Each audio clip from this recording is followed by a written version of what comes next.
starting.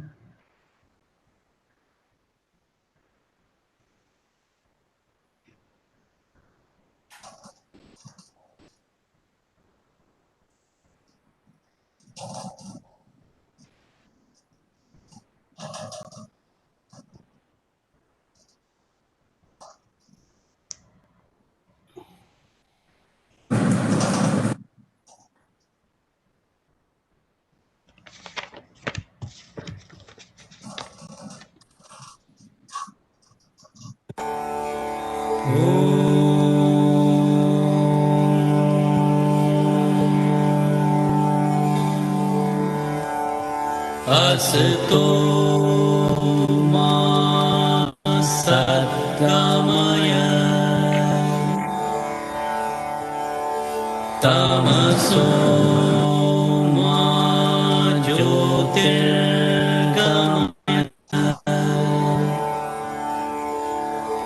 मृत्योर्मा मृतङ्गमय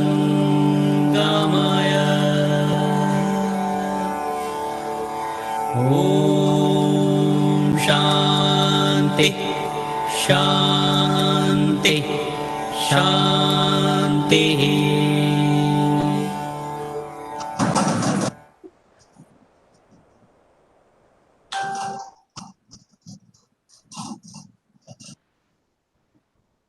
Good evening.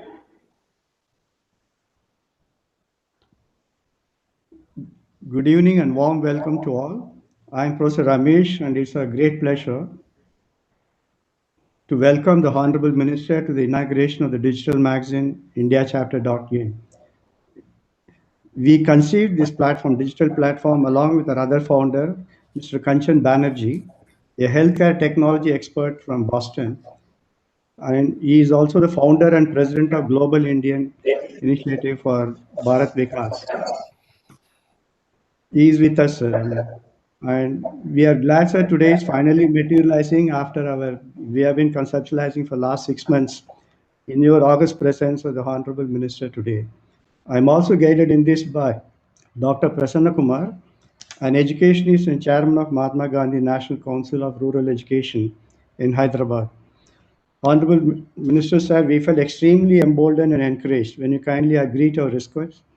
You hold, sir, two of the most important and critical portfolios of India: the transport and road sectors, which are happening sectors in India today, even in this COVID period, and MSME, which holds the key for revival of employment post-COVID. In the world of academics, sir, we see you as a visionary leader with a clear focus on implementation. I heard several of your interviews in the interviews, sir, and I heard you talking about how you resolve problems when it comes to you. It holds that how hands-on you are on implementation and how implementation focused you are. Your contribution to infrastructure is highly appreciated and valued. We can see even in these difficult COVID times, your ministry, MSME ministry, is vigorously launching many MSME scheme programs to revive and promote this sector. I'm sure these will bear fruits in the days to come. We are grateful to you again, sir, for joining us today. I have great pleasure in introducing Professor Ved Nandaji. Professor Nanda is a senior professor and professor of law in the Stern College of Law in the University of Denver. He was awarded Padma Bhushan 2018 for literature and education. The more interesting thing is that Denver University has established the Ved Nanda Center of International Law, named after him, which is a rare recognition in the world of academics. Another dimension of him, for which he is well known, is for his lifelong engagement in promoting our national interests in US. I hear, sir, that you have been involved in active social life right from your student days. Now we are aware, sir, it's 7 a.m. probably in Denver, and we are thankful to you for joining us at this time, early hours. Thank you, sir. Let me now briefly introduce IndiaChapter.in. It's a collective of scholars and writers to advance the India's chapter in the 21st century. It wishes to rediscover the intellectual and traditional knowledge heritage of India in ways that the current generation can connect. The thrust is to promote positive narratives, which we do understand include constructive criticisms also. both positive narratives and national narratives. Today, there is almost a disbelief, sir, when we started, that there can be market for positive narratives in India as well and even more globally also. There is today a dire need for an ecosystem. The ecosystem for positive narrative, which needs critical mass of writers, critical mass of readers, discerning readers, as well as platforms to really give access to, I mean, give expression for their writings. This is intent. India chapter intends to be one such platform. In fact, when I started talking to my academic colleagues in other institutes and central universities and all, we realized that they all many of them have been wanting to write and express and even do research. They're doing a lot of research in our traditional sector, but they don't have platform to many platform to express. So we found that we have got a niche there. We are targeting scholars from wide range of disciplines. We hope to set some positive agendas in the coming days in various fields, range of fields we have really opened up on our website. We'll be playing the role of an aggregator, and you'll be happy to know, sir, that we have now commitments from 100 plus contributors who are professors, PhD scholars, and writers. I mean, we have been really spreading our net wide, including in US and Australia, thanks to our friends from Kanchan and Bala and Veji from US. We understand it needs a critical mass. If we want an ecosystem to really provide a positive narrative agenda, we would need a critical mass, and we are targeting to mobilize about 1,000 contributors, maybe in the next 6 months or 1 year, who would make the ecosystem. We have made inroads in US and Australia, and we'll also look forward to in Europe. We are covering a wide range of disciplines and themes. And we have two features called the topical threads and then the thought papers, where people can continue to start a thread and then continue to start contributing in that. From the ever debated, the threads will be on ever debated disciplines of economics, sociology, history, like people have posted on migration, GDP, infrastructure, and everything. Two fields discussed only among scholars. We want it to be really known widely outside, like ancient Indian mathematics, science in ancient Indian technology, and profound insights from Ayush to architecture to astronomy.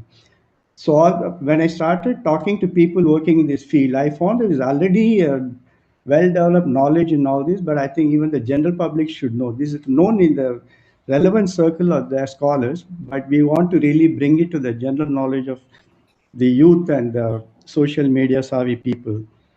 So for starters, we plan to inventorize whatever we know already and then start putting out in lucid languages, which the general public and especially the youth and social media savvy youngsters can really relate to.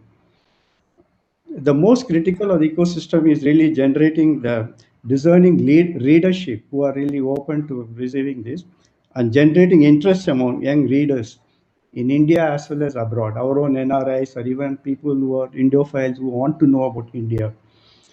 We are reaching out to students and social media savvy milieu, and we'll be comprehensively leveraging technology. We see it as a digital venture, not just as a academic venture or a journalistic venture and like that. So we'll be leveraging on whatever all the features that the digital technology offers to us. With this brief introduction, sir, I would like to invite our esteemed guest, Professor Nanda, to address the participants. One important announcement before that, after the Honorable Minister's speech, we will end with a vote of thanks and national anthem. And I request all participants to wait for the announcements. Please do wait. I would now like to invite Sri Ved Nandaji to deliver the special address. We look forward to your insights, sir, from your decades of engagement with promoting India's interest in USA. Professor Ved Nandaji, please. Thank you. Well, thank you. Thank you very much. Delighted to be with you. As I am here in the morning, I know that it's evening in India. So good evening, namaskar, pranam to every one of you. And Nitin Gadkari ji, Professor Ramesh ji, Kanchan Banerjee, Professor Kumar ji, and all those who are here. I came simply to congratulate you because I think it's a wonderful initiative, an initiative much needed. because in the marketplace of ideas, you do want to have a robust, convincing, compelling voice. And I think this platform, where you did say that there are almost 100 scholars who would be willing to do that, I'm delighted. I know that you asked me for about 10 minutes to speak, but I know that Gadkariji has got another appointment, so I'm going to cut even short. And you asked me to talk about then and now and the imprint of the diaspora in this country. Then for me is 1960 and October when I came to this country. Came to Chicago, University of Chicago, Northwestern, went to Yale, and after Yale started at the United Nations as a legal officer, and then I began work as teaching around. Very briefly then, at that time, when I came in the 60s, there were very few people of Indian origin in this country. What had happened was that after 1965, immigration opened up a little. The country embraced some people coming from abroad, and Indians at that time, people of Indian origin, they started coming here. Now, they were all educated, but at the same time, initially as they came in order to have their own well-being improved. And so for the first many years, it was simply trying to keep themselves abreast of all that's happening here. But the focus was simply on economic interests. Times changed, and I'm going to skip all that, but I'll come to 1990s because I'll begin very briefly to mention a few names that all of you are familiar in the business community, and along with that, in the academic community, doctors, and people who have made a great deal of impact here, even in the political arena.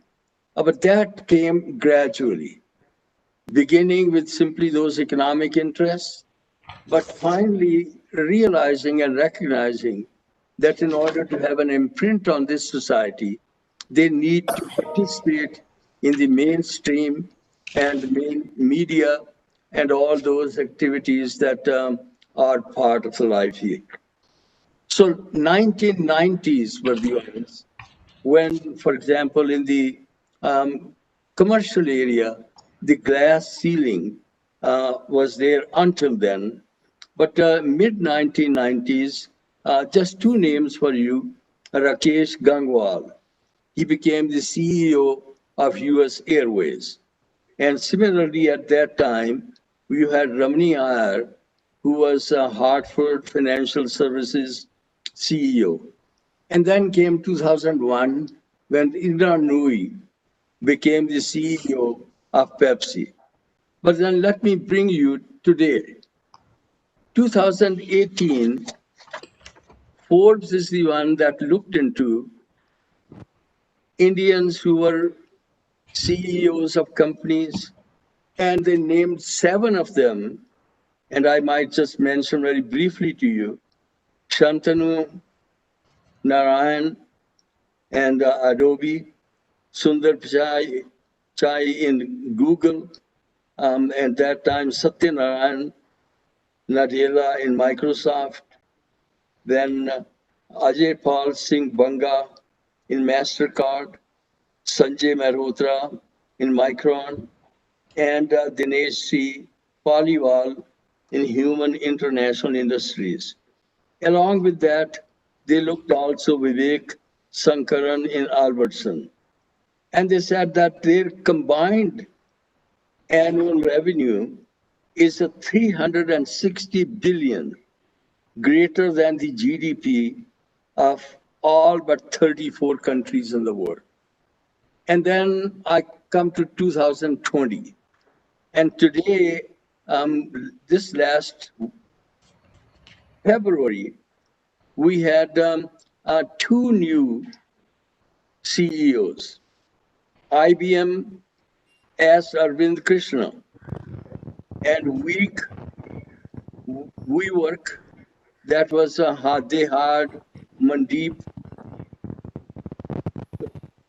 Mathrani. And let me mention, along with all those that I have mentioned today, Rajiv Suri in Nokia, Puneet Ranjan in Deloitte, Vasant Vas in Novartis, Raj Shah in Mayfair, George Curran in NetApp, and Nikesh Arora in Palo Alto Networks. Simply give you an indication of how these people from Indian origin have not simply prospered here, but they are the ones who are at the present time cutting edge technology and giving direction to this country and setting examples for Americans. Very briefly, let's look at the doctors in this country. The numbers are absolutely astounding because in 2018, 221,838 doctors of Indian origin. I have friends here who tell me that they don't want to go to any other doctor, not an American, but an Indian doctor. Indian doctor is caring, Indian doctor is much more competent than most American doctors. And today, I think they are in the forefront of this fight against COVID. So that is the setting, and you probably have heard about American Association of Physicians of India, RP, a very, very prestigious group. I come to my own area, and that is academics. In the academics, uh, those who have looked into the academic world, they feel that Indians, along with Jewish people in this country, have dominated. I looked at the business schools, and the most prestigious business schools, they are being at the present time headed by people of Indian origin. Chicago's Booth School of Business, that was Sunil Kumar. And as he left, then came Madhav Rajan. Look at Harvard and Deepak Jain at Northwestern, Nitin Noria at Harvard until now, Ranga Rajan Sundaram at NYU, and Paul Media at Georgetown. At my own place, just last year, we hired Vivek Chaudhary, Dean of Daniels. For about 14 years, I was the Vice Chancellor, Vice Provost of my university. And I'm very pleased to tell you that working with people here, they have always felt that people of Indian origin, they bring a very special trait of theirs, not simply hard work, not simply being diligent, but at the same time caring. And along with all that, their colleagues, their students, they are the ones who are reverential about their scholarship, about their caring, about their teaching. Let me briefly, very briefly mention to you in the political arena, because today both parties, Republican and Democratic, they are feeling very strongly that almost 2 million eligible voters that are of Indian origin, that they can make a difference. Mention to you simply 4 states: Michigan, Pennsylvania, maybe 3 of them simply, Wisconsin. Last time, the person who won, Mr. Trump, he had 0.2% in Michigan, 0.7% in Pennsylvania, and 0.8% advantage in Wisconsin. So that makes a difference. And at the present time, both Mr. Trump and Mr. Biden, they have been trying to woo Indian voters. As I was talking about academics, I think I should also mention that probably you have heard her name, Renu Khattar. She is at the present time Chancellor of the entire University of Houston camp, not simply the campus in Houston, but the entire system. And obviously in India, it doesn't mean much, but here she has on her own campus more than 45,000 students. And she also was, along with that, in the Hall of Fame of Houston Women's special place. I think I should probably stop as I talked about the people of Indian origin. I was looking at how many at the present time have won primaries, and plenty of them. But at the present time also, we have got Ro Khanna, Pramila Jaipal, Raja Krishnamurthy, and Ami Bera. They are the ones who are in the House of Representatives. And Kamala Harris, who might become president of this country because she is tapped to be the vice president. And if the Democrats win, she might be the president, next president. And I simply want you to know that out of India, at times, the feeling is that Trump must win because he's a friend of India. But I simply want you to know, and all of you know it, that no matter who wins in White House, today it's understood, acknowledged, recognized widely that it's the United States that needs India more than India needs United States, because geopolitical setting is such in which the United States does need friends in that part of the world, and India, being the democracy in that very, very tough neighborhood, is the one that the United States feels. With China, all those kind of situations, Taliban, today they have begun the discussion in order to get together. I think I need to stop. Honorable Minister, delighted that you came. It's a wonderful initiative. I want again to congratulate you and wish you all success. Pranam. Thank you, Nandaji. I mean, I think it's very interesting to trace the history of India's that through people, through leadership, and you really did it. And these are all worth exploring, and we can really put a paper together. Now is the moment we've all been waiting. We invite the Honorable Minister, Shri Gadkari ji, to deliver the inaugural address. We are keen to hear your thoughts, sir, on India in 21st century, which will also give us a canvas to work on. Now I request the Honorable Minister, please. Yes, sir. Respectable Dr. Nanda, Professor G. Ramesh, Yes. all respectable dignitaries and dear friends. It is really a great pleasure and pride for me to interact with you, people who have great contribution in the different field and who are representing in a true sense the Indian culture and Indian as India, a great representation in the whole world, and they are well recognized and respectable. I always remember the historical speech of Swami Vivekananda ji. He elaborated in a way that at the time when he declared this speech, in his speech, that is exactly a great vision for Indians, that how we are going to build up this new India. Swami Vivekananda was declared at that time, the 18th century. The century was for Mughal Sultanate. 19th, it was Union Jack was everywhere. It's for British. And the 20th century, everywhere the USA is becoming the most powerful country, and actually, in a true sense, they are now lead the world. But the Swamiji giving reference about India, about 21st century, that 21st century is the century for India.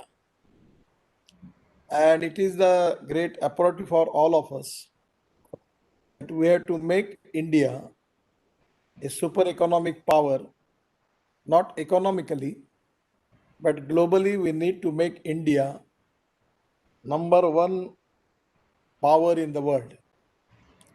But actually, our philosophy, our religion, our Sanskriti is always giving a message कि विश्व का कल्याण हो.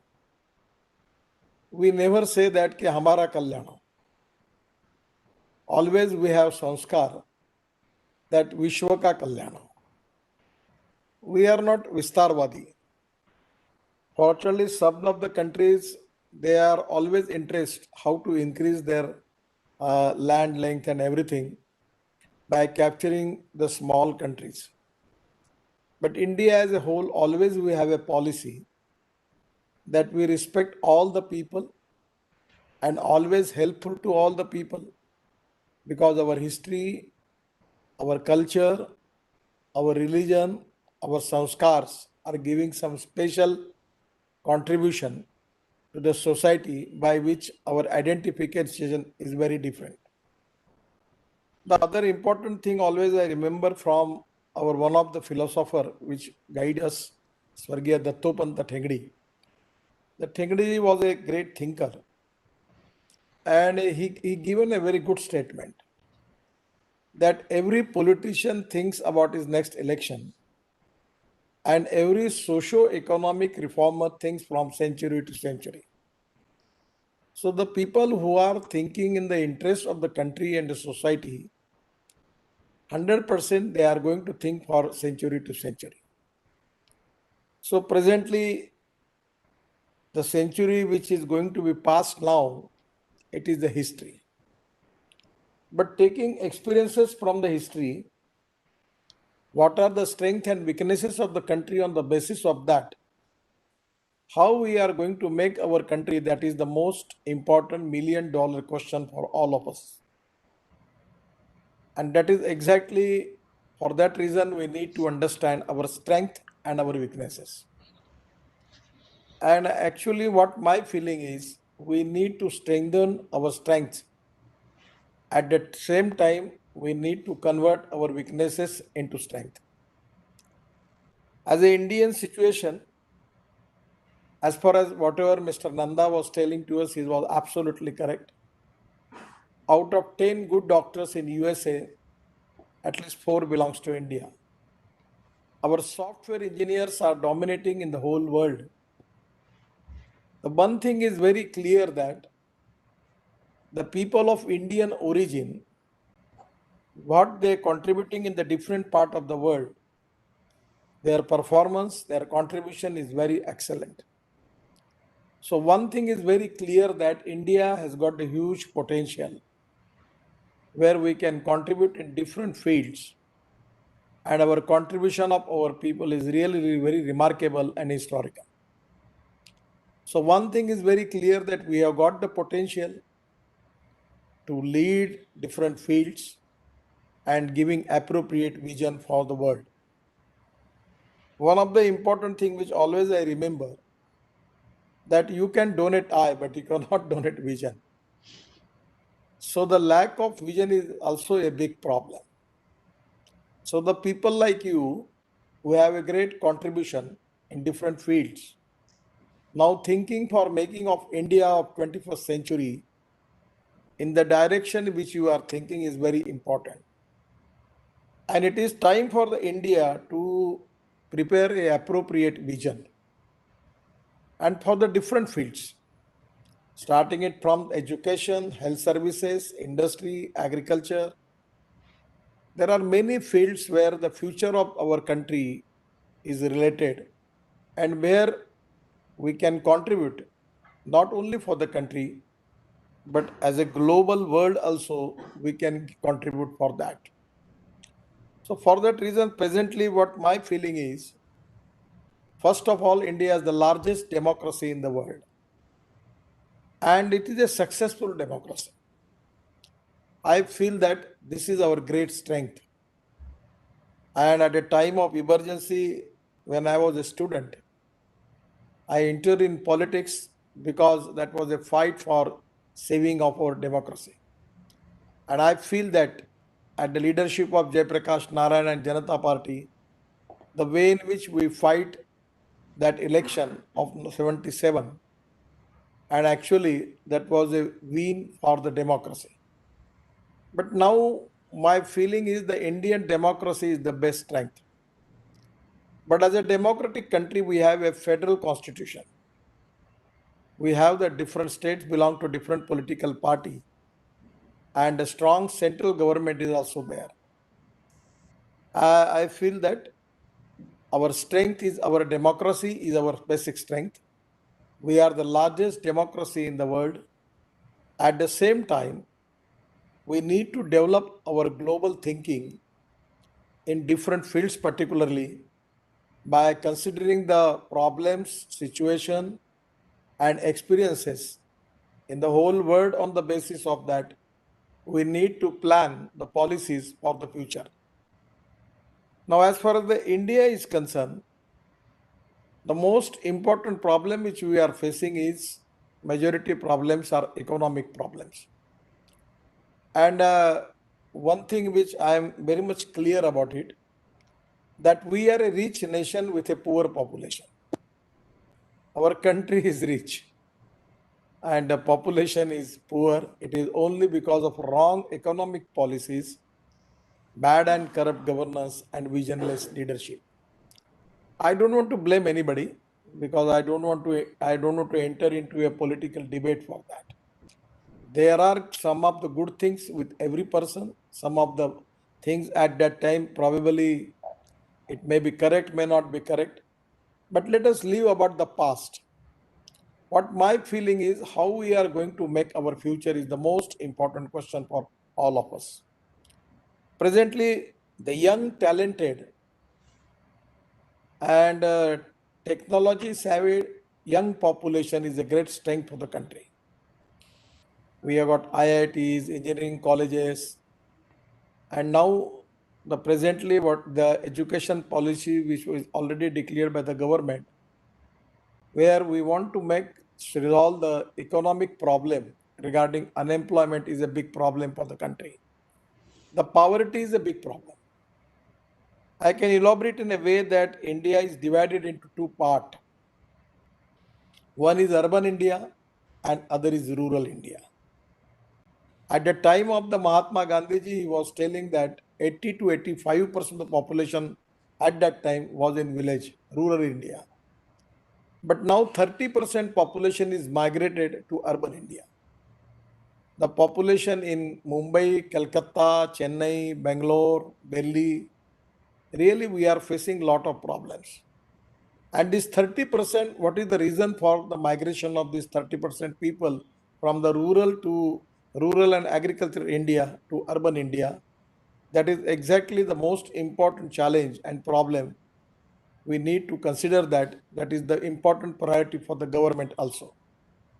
We have 115 aspirant districts where GDP per capita income is very negligible.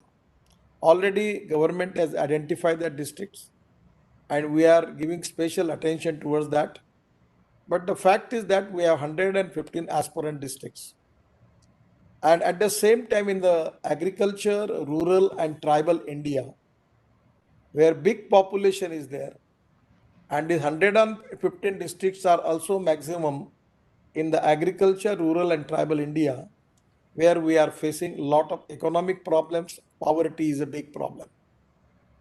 So first of all, to make India strong, we need to concentrate on agriculture, rural and tribal economy, that how we are going to make our socio-economic transformation in this area is the most important problem, most important priority for the government and for the country.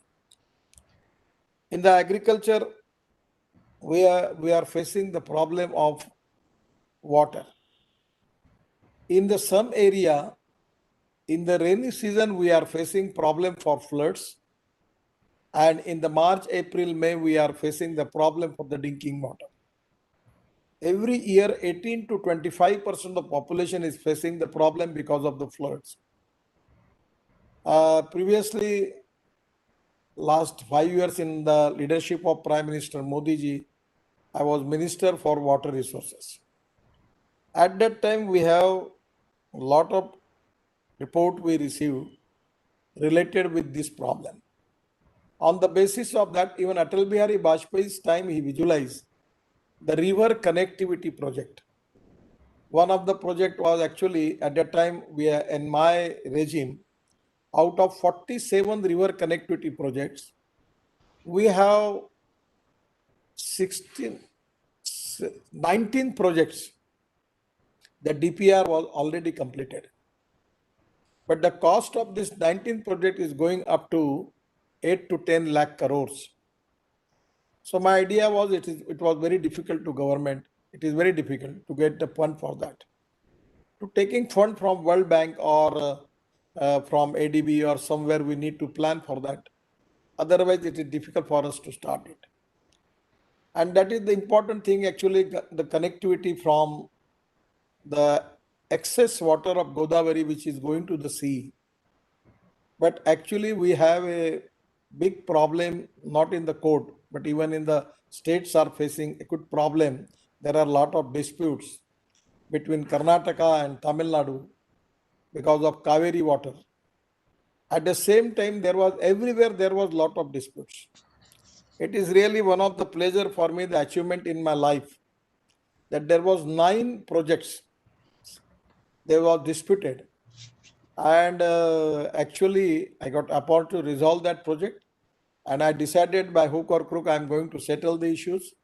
And successfully, we have cleared 7 projects now. There was a quite quarrels between Rajasthan, Uttar Pradesh, Haryana, Punjab, Uttarakhand, Himachal, everywhere. And we resolved at least the 7 projects are now started. Fortunately, after independence, there was an agreement between Pakistan and India. The 3 rivers going to Pakistan and 3 rivers to India. Out of 3 rivers, our excess water, which is as far as the agreement is concerned, it is the right of India, that water is going to Pakistan.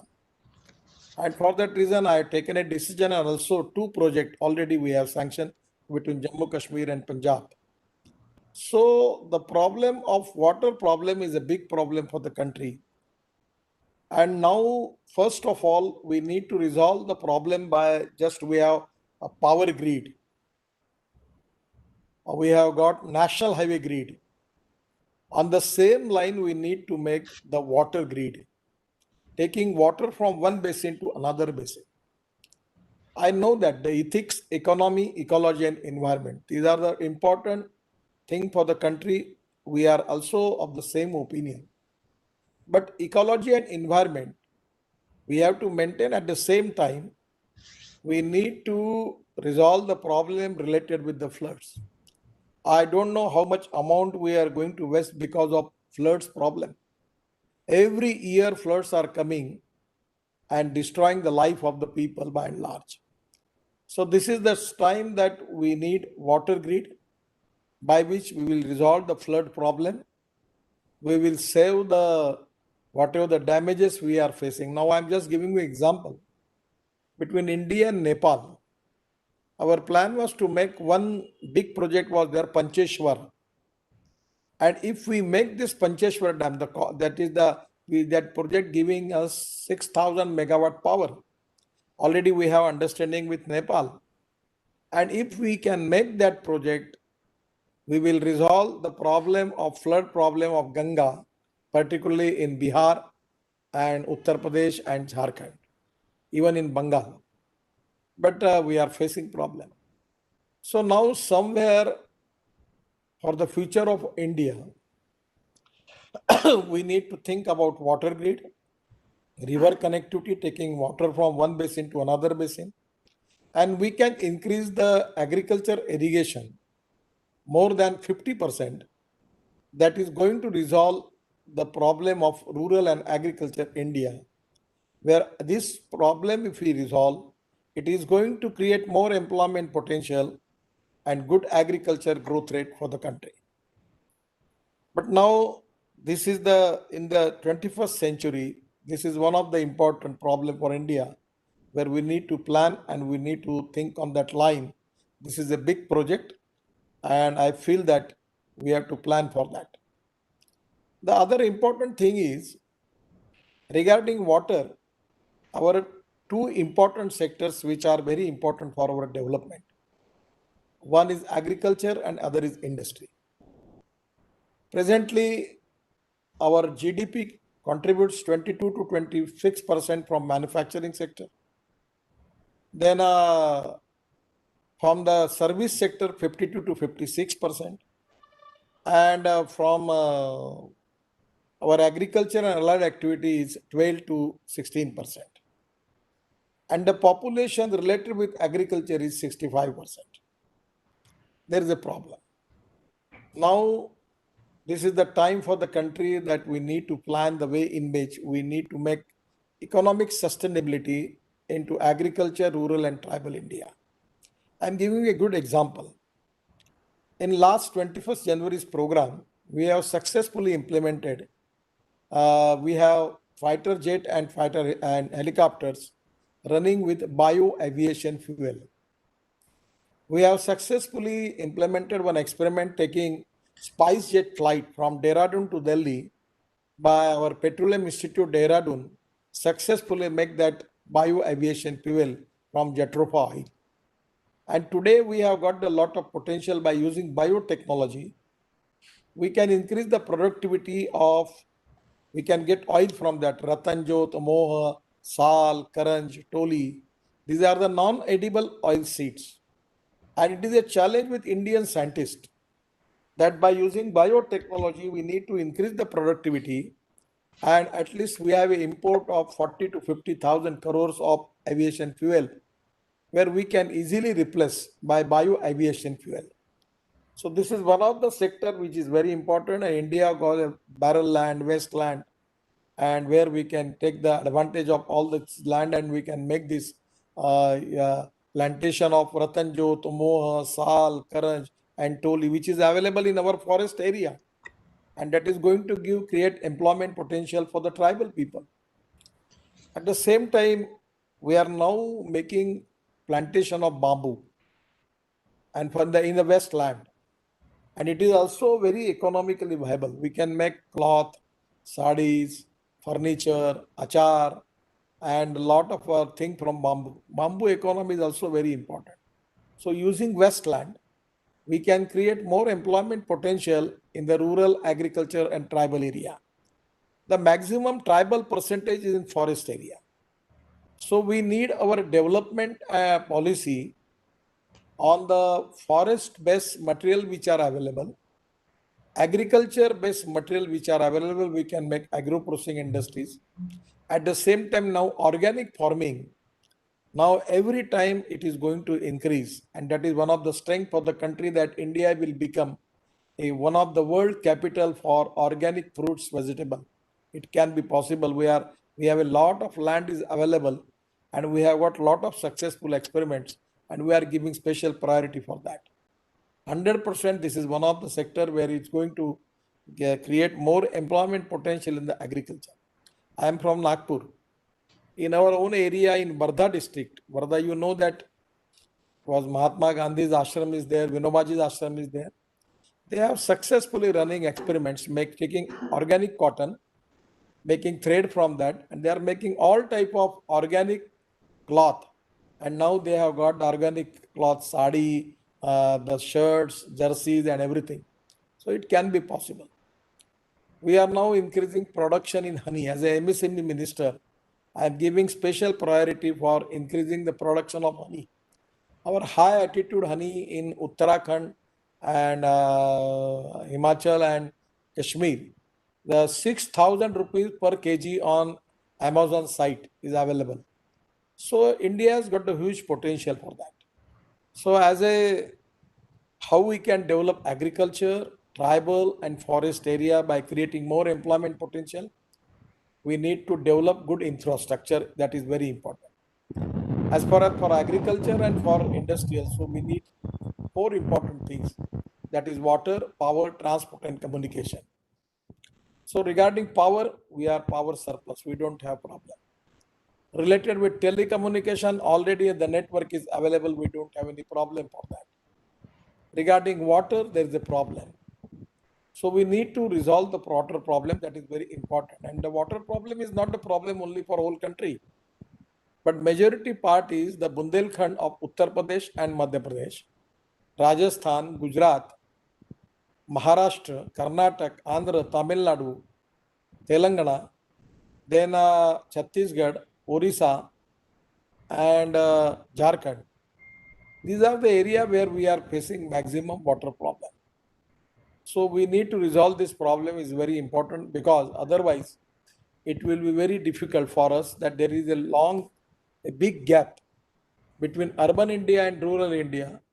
So we need more development, more emphasis, more priority for 115 aspirant districts, rural, tribal and agriculture India. That is very important. As far as the industry is concerned, now we are making lot of imports. But I am giving you an example that our automobile industry is having a turnover of 4,85,000 crores, out of which 1,45,000 crore is the export. I remember the days of 75 when I was student. There was only two cars was there. One was Ambassador and other was Fiat.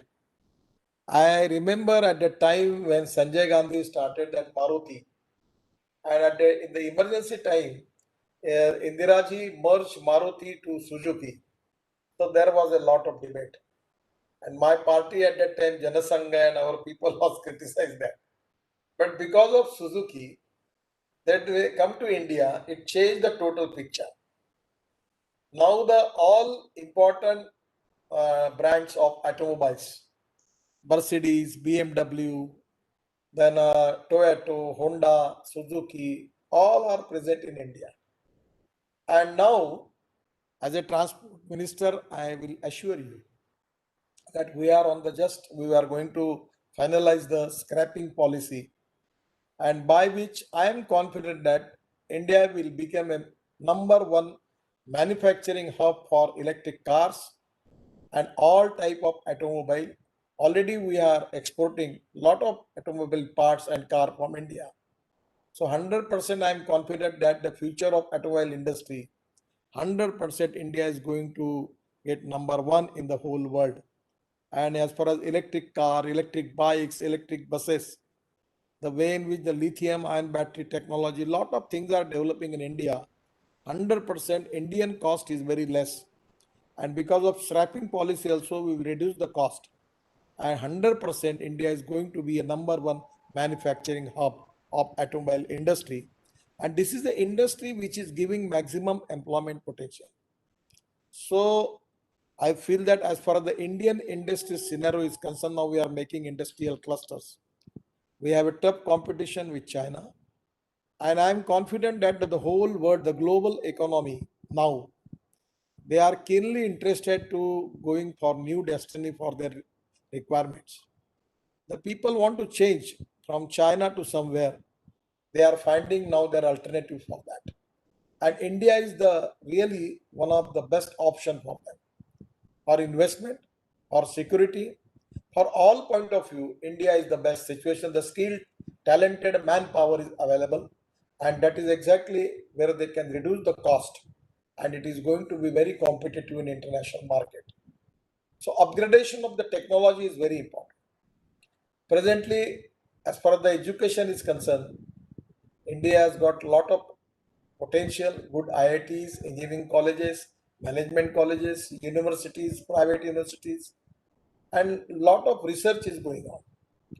I feel that innovation, entrepreneurship, science, technology, research, skill, and successful practices, we name it as a knowledge, and conversion of knowledge into wealth is the future for India. So for Atmanirbhar Bharat, we are now making the policy by which there will be import substitute, cost effective, pollution free, and indigenous.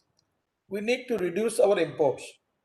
So every field now we are searching, we are making research, we are designing the products, we are accepting the good technology, successful technology, we are making upgradation of the technology, and I am confident by this, all these things which we are implementing, by which we will be very much competitive in international market. So the industry point of view also, there are a lot of fields. Industry is divided into a lot of parts.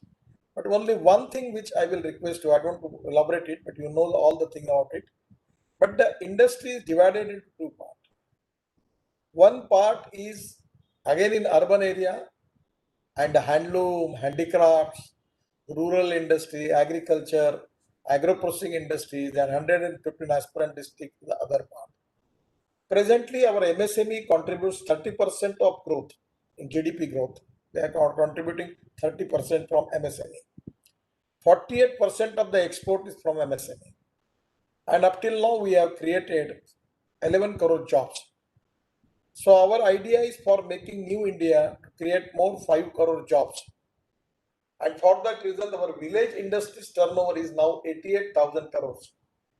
And now in 2 years, our idea is to make this turnover up to, we are trying to make it up to 5 lakh crores, by which we can create more jobs into rural and tribal India, in the forest area. We need diversification of agriculture towards energy and power sector. We are developing, making bio-CNG from biomass.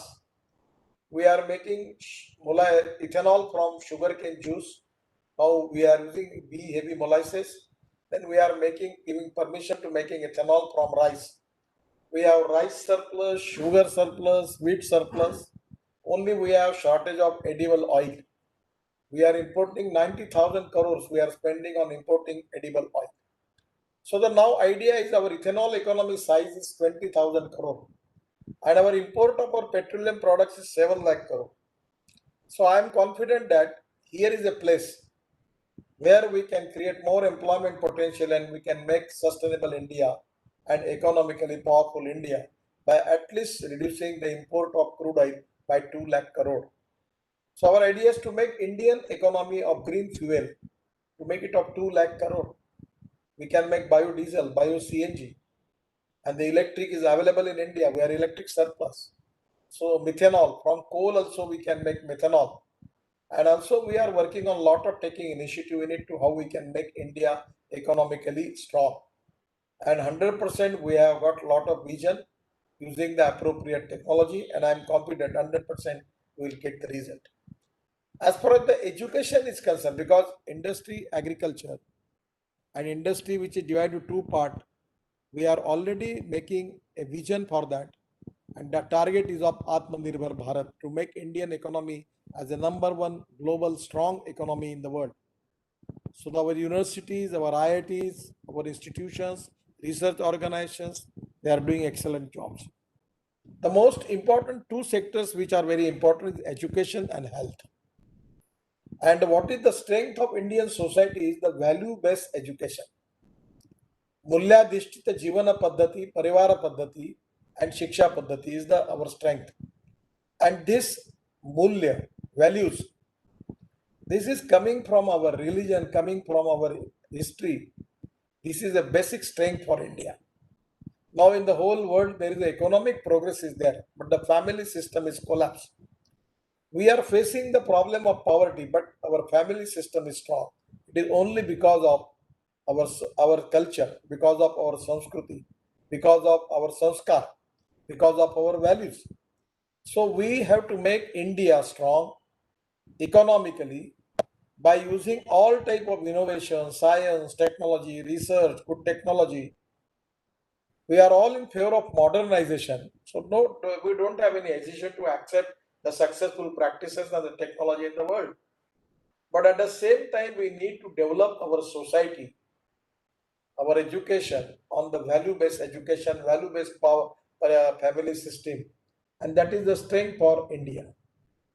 I feel that our religion, I'm not talking religion means is Hindu or Muslim. Actually, the definition of Hindutva and Hindu is already defined by the Supreme Court, that it is a way of living, way of thinking, way of living. There's somewhere someone telling that I am a Patrakar, I am journalist. मैं पत्रकार के धर्म का अनुकरण अपना कर्तव्य का पालन कर रहा हूँ. मैं टीचर हूँ, मैं टीचर के धर्म का पालन कर रहा हूँ. It's related with कर्तव्य. So my feeling is our history, all from Ramayana, from Mahabharata, and even on a lot of history, is really a great strength and asset for Indian society. and for the country as a whole. So on the basis of that, already our Ayurveda, Yoga Vidyan is very popular in the world. Our Sri Ravi Shankarji and Ramdev Babaji is doing excellent job. And the world people are accepting that. So whatever the knowledge which we have from Yoga Vidyan, Itihas, Sanskriti, Virasat, Ayurveda, that is very important. Even in Germany, the way in which they are developing Sanskrit, Ayurveda, it is really very remarkable. So my suggestion is, one side we will accept new technology, modernization, innovation, research, science. Second side, we will plan for development for rural agriculture and tribal India, where a lot of negativity is there. We are facing a lot of problems of poverty, unemployment. And second thing, the urban population is also facing problems because of dense population. Increasing the strength, Delhi, Mumbai, Calcutta, Chennai, there is a big problem. And that is the reason that we are facing the problem of water pollution and air pollution also. What my feeling is, on the basis of ethics, economy, and ecology and environment, we need to plan our future perspective for that. And I'm confident that we are all working on that line. And people like you, with your experience and knowledge, I'm confident that your contribution will be great. And it is also we need in India for that. On the basis of that, we will frame the policies and we will implement the policy. As I am assure you about, I am Minister for Infrastructure. Now, when 95 2000, when I was minister in Maharashtra, I got appointed to construct Mumbai Pune Express Highway. That was the first express highway of the country. And then Worli Bandra ceiling project and 55 flyovers in Mumbai. But today I am making 22 green express highway. I am making highway from Delhi to Mumbai. And within 2 years, the work will be completed. Already 50% of work is started. You can even travel from Mumbai to Delhi by 12 hours with your own car. So within 2 years, total highway network will be changed. 100% I'm assuring you. We are making metros. We are making 100 airports. Already we have completed and also making new 100 airports. So we are now thinking for amphibious seaplanes. The Ganga is clean now. Already, when I was minister for that, I completed the project from Allahabad to Varanasi as a waterways. Varanasi to Haldia is completed. Haldia to Brahmaputra, Bengal Sagar is there. Also, there is no need. Then after Brahmaputra, there is the dredging is completed. Even I go up to Bangladesh to Mugli Airport. We make the complete dredging for that. Then we completed Barak River also. So we are developing waterways, sea transport, water transport, amphibious seaplanes. And now I already at a time when I submitted report to World Bank for making waterways from Delhi in Yamuna. It comes to Mathura, Mathura to Agra, Agra to Itawa, Itawa to Allahabad, by which you can, from Delhi, you can connect it to Southeast Asia, Indonesia, Malaysia, China, up to Myanmar and Northeast India also. So my feeling is now a lot of things are now developing in India.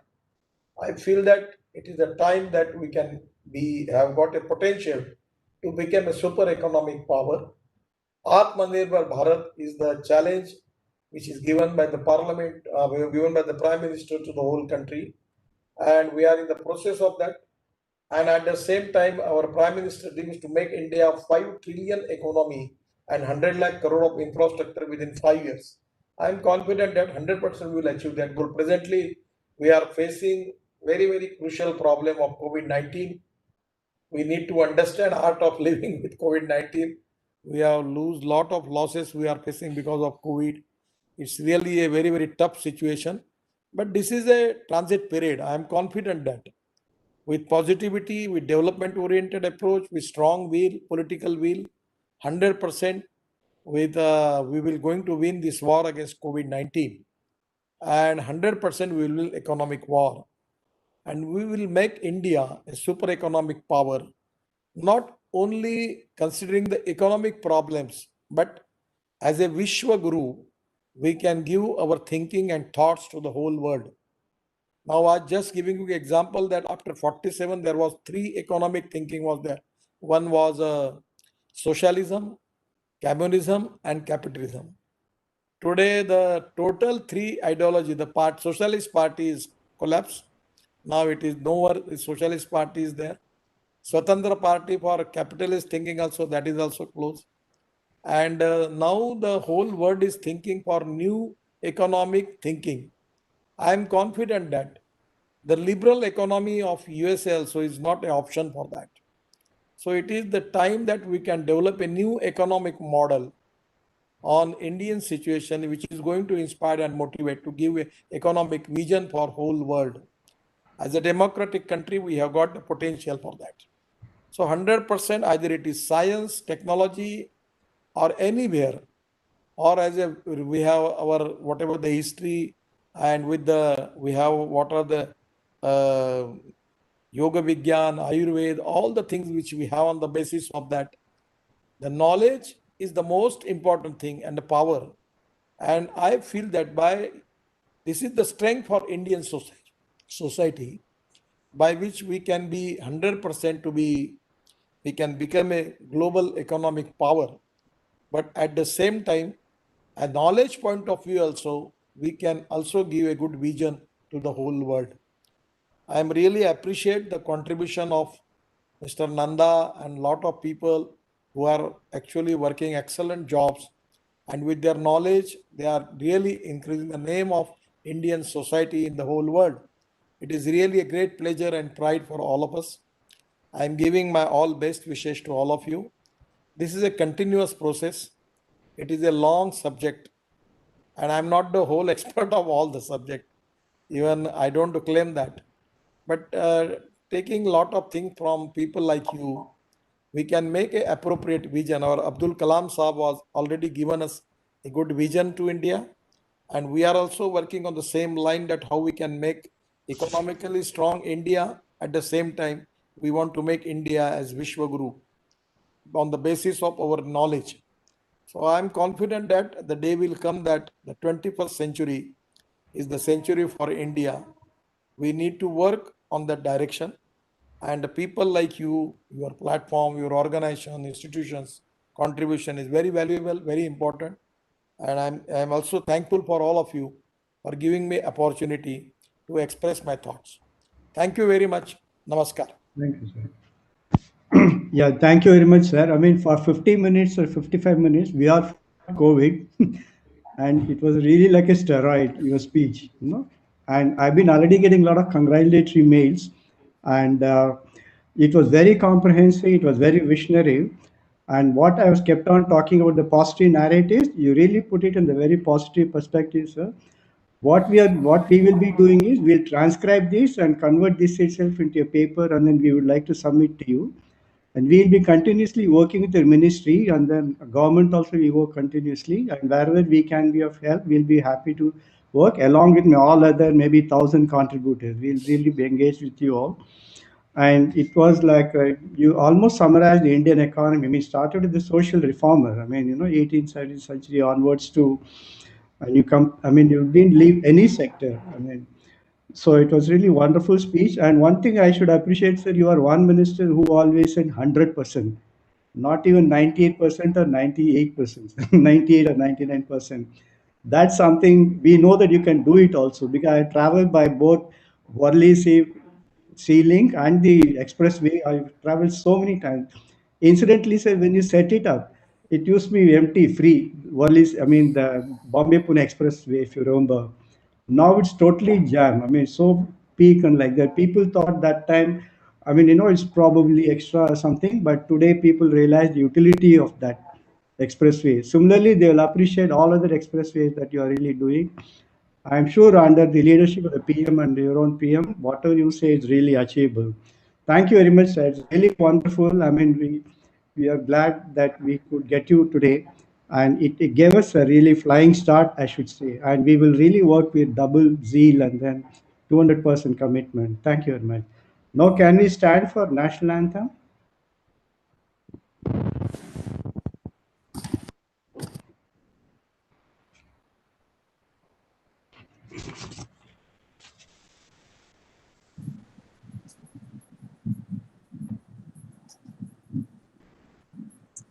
जनगण मन अधिनायक जय हे भारत भाग्य विधाता।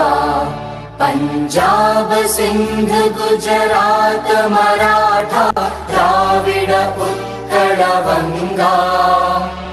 विंध्य हिमाचल यमुना गंगा उच्चल जलधि तरंगा।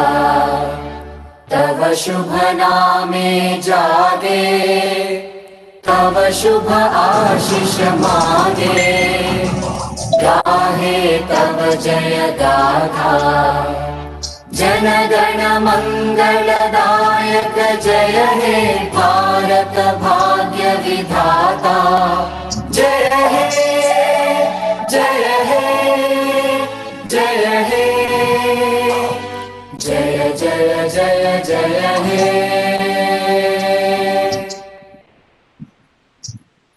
Thank you very much, sir. We are really obliged. Bharat माता की जय। भारत माता की जय। भारत माता की जय। भारत माता की जय।